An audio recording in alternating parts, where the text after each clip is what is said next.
عالمی دن مواقع ہیں تاکہ عام لوگوں کو تشویشی معاملات پر آگاہی دی جائے۔ عالمی مسائل کو حل کرنے کے لیے سیاسی قوتوں، ارادوں اور وسائل کو متحرک کیا جائے اور انسانیت کی کامیابیوں کو منایا جائے اور ان کو تقویت دی جائے۔ بین الاقوامی دنوں کا وجود اقوام متحدہ کے قیام کی پیش گوئی کرتا ہے، لیکن اقوام متحدہ نے انہیں ایک طاقتور وکالت کے آلے کے طور پر قبول کیا ہے۔ ہر بین الاقوامی دن میں بہت سارے اداکاروں کو دن کے مرکزی خیال، موضوع سے متعلق سرگرمیاں منظم کرنے کا موقع فراہم ہوتا ہے۔ اقوام متحدہ کے نظام کی تنظیمیں اور دفاتر، اور سب سے اہم بات یہ کہ حکومتیں، سول سوسائٹی، سرکاری اور نجی شعبے، اسکول، یونیورسٹیاں اور عام طور پر ہر شہری بیداری پیدا کرنے والے اقدامات کے لیے بین الاقوامی دن کو اسپرنگ بورڈ بناتے ہیں۔ معذور افراد کے عالمی دن کے سالانہ منانے کا اعلان اقوام متحدہ کی جنرل اسمبلی کی قرارداد 3/47 کے ذریعے 1992 میں کیا گیا تھا۔ اس کا مقصد معاشرے اور ترقی کے تمام شعبوں میں انسانی معذور افراد کے حقوق اور فلاح و بہبود کو فروغ دینا اور سیاسی، معاشرتی، معاشی اور ثقافتی زندگی کے ہر پہلو میں انسانی معذور افراد کے حالات سے آگہی بڑھانا ہے۔ انسانی معذوری کے میدان میں اقوام متحدہ کے متعدد دہائیوں پر کام کرتے ہوئے 2006 میں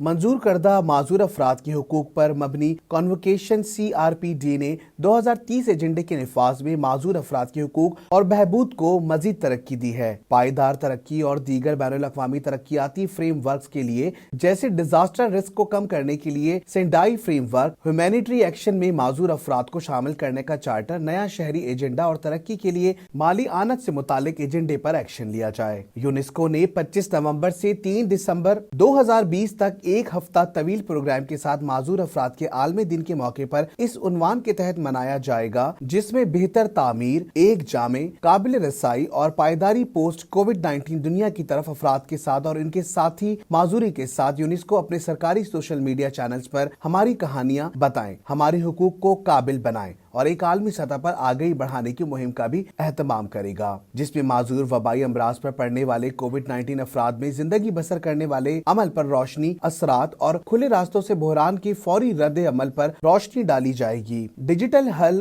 اوزار اور وسائل کا جامع اور جدید استعمال بھی ہوگا۔ جون 2019 میں اقوام متحدہ میں انسانی معذوری کو شامل کرنے کی حکمت عملی کا آغاز کرتے وقت سیکریٹری جنرل نے بیان کیا تھا کہ اقوام متحدہ کو مثال کے طور پر رہنمائی کرنی چاہیے اور معذوریوں کی شمولیت پر تنظیم کے معیارات اور کارکردگی کو بلند کرنا چاہیے۔ ہیڈ کوارٹر سے لے کر میدان تک اقوام متحدہ کے معذوری کو شامل کرنے کی حکمت عملی اقوام متحدہ کے کام کے تمام ستونوں کے ذریعے معذوری کو شامل کرنے پر پائیدار اور تغیر بخش پیش رفت کی بنیاد فراہم کرتی ہے۔ حکمت عملی کے ذریعے اقوام متحدہ کے نظام نے اس بات کی تصدیق کی ہے کہ تمام معذور افراد کے انسانی حقوق کا مکمل ادراک تمام انسانی حقوق اور بنیادی آزادیوں کا لازمی اور ناقابل تقسیم حص ہے۔ اس سے وابستگی کے اعتراف میں سیکریٹری جنرل نے اکتوبر 2020 میں اقوام متحدہ کے نظام کی جانب سے معذوری کو قومی دھارے میں شامل کرنے اور اس کے آغاز کے بعد سے ہی اس حکمت عملی پر عمل درآمد کے اقدامات کے بارے میں پہلی جامع رپورٹ پیش کی۔ جب ہم معذور افراد کے حقوق کو محفوظ بناتے ہیں تو ہم اپنی دنیا کو اقوام متحدہ کے میثاق کے بنیادی اقدار اور اصولوں کی پاسداری کے قریب لے جاتے ہیں۔ اقوام متحدہ کے معذوری کو شامل کرنے کی حکمت عملی اقوام متحدہ کے کام کے تمام ستونوں کے ذریعے معذوری کو شامل کرنے پر پاسداری اور تغیر بخش پیش رفت کی بنیاد فراہم کرتی ہے، جس کا مقصد امن اور سلامتی،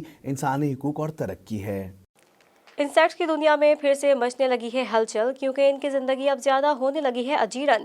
دلچسپ حقائق جانتے ہیں اس رپورٹ میں۔ امریکی صدر براک اوباما کے نام پر 9 مختلف مخلوقات کا نام دیے جانے کے بعد ایک اور مخلوق کو امریکی صدر کا نام دیا گیا ہے۔ ایک چھوٹا سا موت جس کا ایک بہت ہی قابل شناخت ہیئر سٹائل ہے، جس کی وجہ سے وہ امریکہ کے 45ویں صدر کے نام پر پہلی مخلوق بن گیا ہے۔ نیو پل پر ڈونلڈ ٹرمپی کے نام سے کہلانے والی یہ نئی نسل جنوبی کیلیفورنیا اور میکسیکو کے باجا کیلیفورنیا میں پھیلی ہوئی ہے۔ اس چھوٹے موت کے پنکھ صرف 1 سینٹی میٹر سے زیادہ ہیں۔ ڈونلڈ ٹرمپ کے بالوں کی یاد دلانے کے لیے یہ اپنے پیلے رنگ کے سفید اسکیل کے لیے بے حد مشہور ہے۔ اس کیڑے کو اس کا نام اس لیے دیا گیا ہے کیونکہ نظاری نے کہا ہے کہ وہ امریکہ میں نازک رہائش گاہوں کی حفاظت جاری رکھنے کی ضرورت کی طرف وسیع تر عوامی توجہ دلانا چاہتی ہیں۔ نیو پل پر ڈونلڈ ٹرمپی میں اوٹوا کے ویزرک ناظری نے کیلیفورنیا میں دریافت کیا تھا اور اسے سائنسی جریدے نے زوکیز میں شائع ہونے والے ایک مضمون میں ارتقا پسند ماہر حیاتیات ویزرک نظاری نے نامزد کیا تھا۔ انہوں نے براہ راست سائنس کو بتایا، مجھے امید ہے کہ صدر امریکہ میں اس طرح کے نازک ماحولیاتی نظام کے تحفظ کو اپنی اولین ترجیح دیں گے۔ یہ ماحولیاتی نظام اب بھی بہت ساری دریافت شدہ اور غیر منقولہ پرجاتیوں پر مشتمل ہے اور آئندہ نسلوں کے لیے اس کے تحفظ کے مستحق ہیں۔ ملالہ یوسفزئی نے بھی ویڈیو شیئرنگ ایپ ٹک ٹاک کو جوائن کر لیا اور اپنی پہلی ویڈیو میں انہوں نے اپنی پسندیدہ چیزوں سے متعلق بتا دیا۔ دنیا کی کم عمر ترین نوبل انعام یافتہ ملالہ یوسفزئی نے بھی ٹک ٹاک کی دنیا میں قدم رکھ دیا۔ انہوں نے اپنی پہلی ٹک ٹاک ویڈیو میں اپنا تعارف کروانے کے ساتھ اپنی پسندیدہ چیزوں کے بارے میں بتایا اور اس ویڈیو کو انسٹاگرام پر بھی شیئر کیا۔ ملالہ یوسفزئی نے ویڈیو میں اپنا تعارف کرواتے ہوئے کہا، ہائے ٹک ٹاک، میرا نام ملالہ یوسفزئی ہے، میں 23 سال کی ہوں اور لڑکیوں کی تعلیم کے حوالے سے کام کرتی ہوں۔ شاید آپ میں سے کچھ لوگ مجھے پہلے سے جانتے ہوں گے، شاید آپ میں سے کچھ لوگوں نے میرا اقوام متحدہ میں کی گئی تقریر سنی ہو، یا شاید کچھ لوگوں نے میری کتاب آئی ایم ملالہ پڑھی ہو سکتا ہے آپ میں سے کچھ لوگ مجھے نہ جانتے ہوں، تو میں یہاں خود کو متعارف کرواؤں گی۔ میں نے حال ہی میں آکسفورڈ یونیورسٹی سے گریجویٹ کیا، مجھے شوز اور کامیڈیز پسند ہیں، اس کے علاوہ کتابیں پڑھنا بھی اچھا لگتا ہے، اور اس کے علاوہ میں گزشتہ 12 برس سے دنیا بھر کی لڑکیوں کی تعلیم اور محفوظ معیار تعلیم کے لیے سرگرم عمل ہوں۔ ملالہ نے اپنی ویڈیو میں ناظرین پر امریکہ میں فنڈ اکٹھا کرنے والی مہم گیونگ ٹیوزڈے میں چندہ دینے پر زور دیا۔ اس کے علاوہ انہوں نے لوگوں سے ملالہ فنڈز کو سپورٹ کرنے کی بھی گزارش کی۔ ملالہ کی 56 سیکنڈ کی دورانیے کی اس ویڈیو کو ہزاروں لائکس ملے۔ واضح رہے کہ ملالہ یوسفزئی رواں سال آکسفورڈ یونیورسٹی سے فلسفی، سیاست اور اکنامکس میں گریجویٹ کی ڈگری حاصل کی ہے اور ٹک ٹاک ایپ کو چیریٹی فنڈز میں عطیات دینے کی اپیل کے لیے استعمال کر رہی ہیں۔ ماڈل اور اداکارہ رابعہ چودھری نے حال ہی میں سوشل میڈیا پر اپنی طلاق کے بارے میں بتاتے ہوئے لڑکیوں کو خصوصی پیغام بھی دے دیا۔ پاکستانی مختصر فلم اداکارہ رابعہ چودھری نے اپنے انسٹاگرام اکاؤنٹ پر ایک پوسٹ شیئر کی جس میں انہوں نے گلوکار و موسیقار میکال حسن سے طلاق کے بارے میں بتایا۔ رابعہ چودھری نے بتایا کہ میں نے کچھ سالوں پہلے شادی کی تھی اور اب میں نے طلاق لے لی ہے۔ میں نے کبھی اپنی نجی زندگی لوگوں کے سامنے نہیں رکھی کہ وہ اس کے بارے میں باتیں کریں گے، اب تو آپ سب لوگوں کو معلوم ہی ہو گیا ہے۔ انہوں نے کہا کہ ہمیشہ طلاق کا مطلب کسی قسم کا غم یا موت نہیں ہوتا کہ ہائے یہ کیا ہو گیا، ہائے بچی کی زندگی تباہ ہو گئی، اس کا یہ بھی مطلب ہو سکتا ہے کہ بچی کی زندگی تباہ ہونے سے بچ گئی۔ رابعہ چودھری نے بتایا کہ یہ صرف میرے بارے میں نہیں بلکہ ان تمام خواتین کے بارے میں ہے جنہیں یہ محسوس کروایا جاتا ہے کہ شادی کامیاب نہ ہونے کی وجہ سے شرم آنی چاہیے۔ انہوں نے کہا کہ خواتین کو بار بار ان کے اپنے شوہر یا سسرال والے یہی کہتے ہیں کہ تمہارے اندر ہی کوئی مسئلہ ہوگا، اچھی بیوی بننے کے لیے انہیں خود کو ہی تبدیل کرنا ہوگا۔ آخر میں اداکار و ماڈل رابعہ چودھری نے کہا کہ الحمدللہ میں خوش ہوں، اور ساتھ ہی انہوں نے لکھا کہ کچھ تو لوگ کہیں گے، لوگوں کا کام ہے کہنا، چھوڑو بیکار کی باتوں میں کہیں بیت نہ جائیں رینا۔ خیال رہے کہ ماڈل و اداکار رابعہ چودھری نے 4 سال قبل 2016 میں گلوکار میکال حسن سے شادی کی تھی۔